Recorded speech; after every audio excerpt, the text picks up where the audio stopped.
მუცლის მასაჟი გაზებისგან. ბავშვის ნაწლავები ჯერ კიდევ მოუმწიფებელია, ამიტომ როდესაც დედის რძე ან ნარევი ნაწლავებში ხვდება, იქ იწყება ფლორის დასახლება და ამის გამო შეიძლება გაჩნდეს გაზები.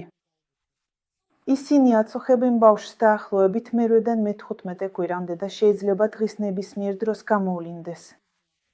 გაზების დროს ბავშვი შეიძლება ბუზღუნებდეს, იძაბებოდეს, წითლდებოდეს და ფეხებს აქნევდეს. ყველა მოძრაობა უნდა შესრულდეს ნელა, ფელები მუცელზე მჭიდროდ უნდა მიაჭიროთ.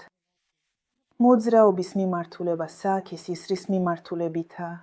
მარჯვენა ნეკანქვეშა არის უნდა ავუაროთ გვერდი, რომ ღვიძლი არ დავაზიანოთ.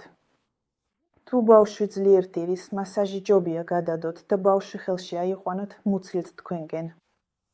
მუცლის მასაჟის ტექნიკა გაზების დროს ისეთია, თითქოს კითხვის ნიშანს ვხატავთ. ასევე ვიყენებთ საპირისპირო მიმართულებით მოფერებებს. ჩიპის გარშემო. და აი ასეთი მოძრაობები. დაიჭირე, გთხოვ, დაიჭირე, დაიჭირე, დაიჭირე, დაიჭირე.